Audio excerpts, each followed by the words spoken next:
So after making it through the Erie Canal with only a few minor hitches, it was time to get the masts raised and turn our pirate ship into a true sailing vessel again.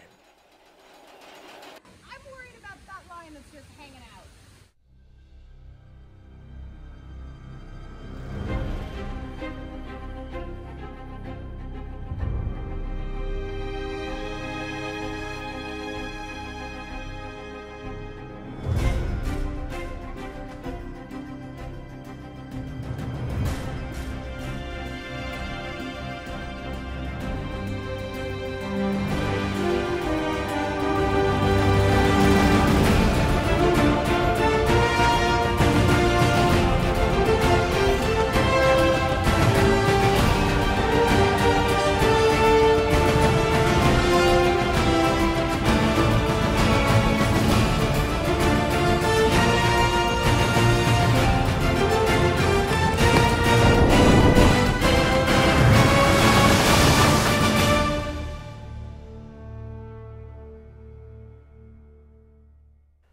We had to have the masts on cradles to get them under the low bridges of the Erie Canal, but once we're out the other side, it's time to take them off and use a crane to hoist them up, and then just attach all the lines.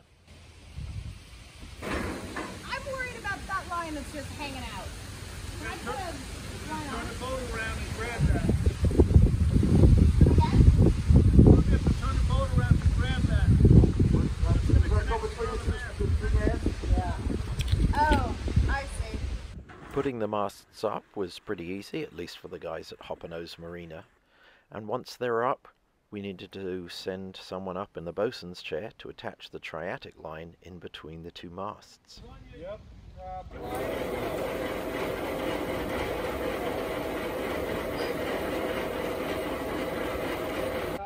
All right.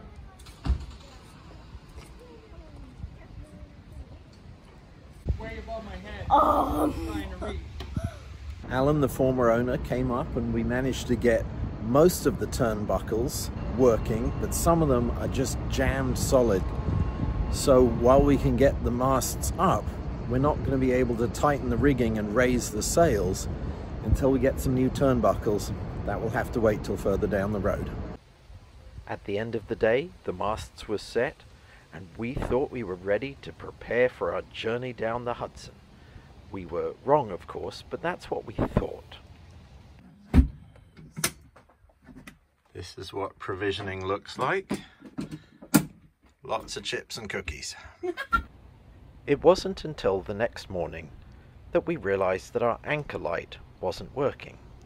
The anchor light is up at the top of the main mast, so someone had to go back up in the bosun's chair and fix it, and because it was the weekend, none of the workers were there, so guess who had to go up? My dad? Yeah, my dad, he's going to the tippity top. I can show you where it is. So, at the tippity top, you might see like a little black reel thing, like right there. Yeah, that's the light he's gonna try and fix. Let's see if this works. Oh God. Let's hope this works. Oh my God, this is terrifying. Yeah. So it hopefully won't stop, but it might, which is really bad. It's a really bad thing if it breaks, because my dad would fall so hard. Probably make a dent in his brain, in his head, or maybe in other parts of his body. Maybe even break some bones if he fell from that height. So yeah, this is terrifying. Look at him up there. Look at him. God. I think it's as good as it's gonna get. Try. Okay, he says it's good as it's gonna get, so. Now, I said as good as it's gonna get. I didn't say fixed. I was getting power at the bottom of the mast. I was not getting power up at the top. So the cable is broken somewhere on the way up, and it may have to wait until we can take the mast down again. But there's nothing in the regulations that says we cannot haul up a temporary light on a halyard and use that when we're anchoring. So we'll just have to put off repairs until we can get to a yard that can take the mast down again, but we need to keep moving to get south ahead of the weather.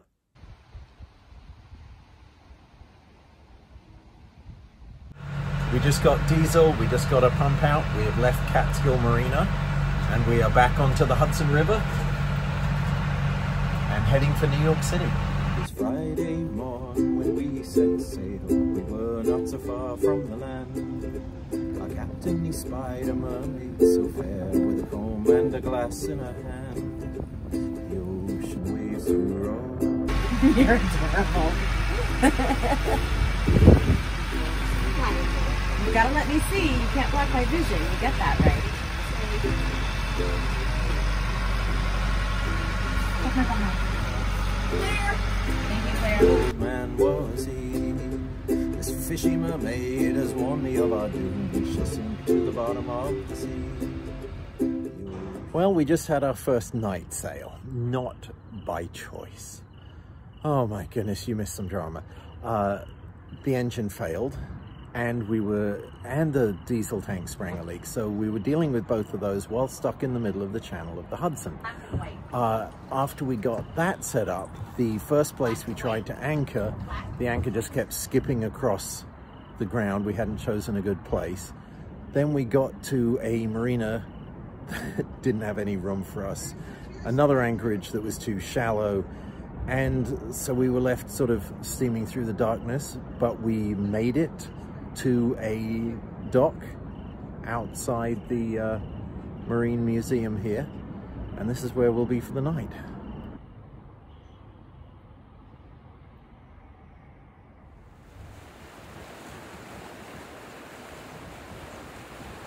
The next morning we set out again, looking at the mist on the river, which was gorgeous. As we looked, the mist was getting heavier, the clouds were getting lower, visibility did not look good, so eventually we decided we'll just turn around, go back to Kingston, check out the Clearwater, maybe go to the farmer's market for the morning. I see the other one. Wow. Well, it's a little bit past prime, so I can't sell that one, but it's a nice display. But these ones here are very fresh and firm. You cut them into slices. It's like a tofu replacement, and then you use that as your crust. You can even spread it out and thin it out a little bit. Once the weather cleared, we headed back out to the Hudson, the Clearwater sailing past us, and we headed on down for New York City. Grand old man was he. The next couple of days would be some of the best of our trip so far. With the wind in our hair, we sailed past World's End, all the way down to New York City and the Statue of Liberty, and that was where our troubles really began.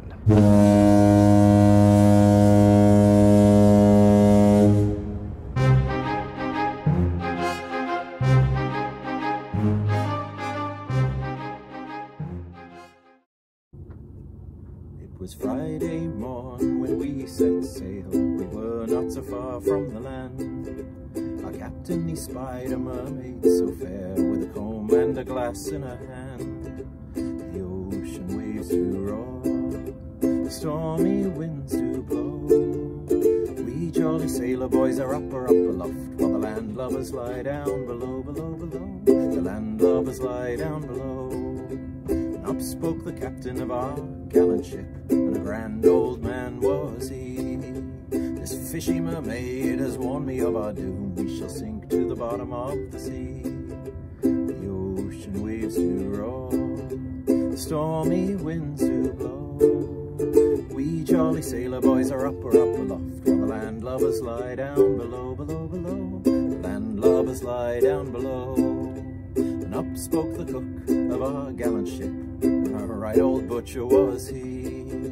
I care much more for my pots and my pans than I do for the bottom of the sea. The ocean waves do roar, the stormy winds do blow. We jolly sailor boys are up aloft, while the landlubbers lie down below, below, below. The landlubbers lie down below. Up spoke the cabin boy of our gallant ship, a fine young lad was he.